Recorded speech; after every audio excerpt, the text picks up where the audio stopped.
आज हम लोग पढ़ने वाले हैं विज्ञान क्लास 8 का विज्ञान चैप्टर में जंतुओं में जनन, उसका एक टॉपिक है क्लोनिंग।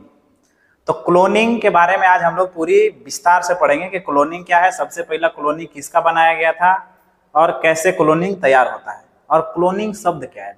तो आप सीधा समझिए ये अलैंगिक जनन है, एक प्रकार का अलैंगिक जनन ही है क्लोनिंग। अलैंगिक जनन ही है क्लोनिंग। कहता है किसी जीव की समरूप कोशिका या अन्य जीवित भाग से कृत्रिम रूप से नया संपूर्ण जीव उत्पन्न करने की जो क्रिया है यही क्लोनिंग है।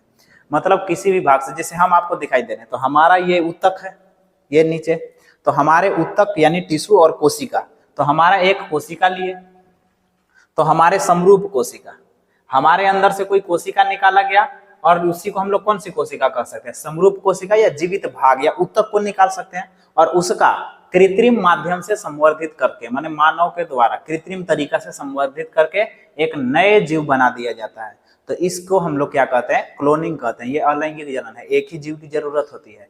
यानी कि आप चाहते हैं कि आपका क्लोनिंग तैयार हो, आप अपना क्लोन करवाना चाहते हैं तो आप क्लोन करवा सकते हैं। क्या उसके लिए क्या जरूरत है, आपका एक कोशिका जरूरत है या फिर आपके ऊतक जरूरत है। सबसे पहला सफल स्तनधारी क्लोनिंग, दुनिया का पहला स्तनधारी डॉली ही थी जिसका क्लोनिंग किया गया था और इसका जन्म 5 जुलाई 1996 को हुआ था और फिन डॉर्सेट की समरूप थी। प्राकृतिक लैंगिक जनन द्वारा अनेक संतति।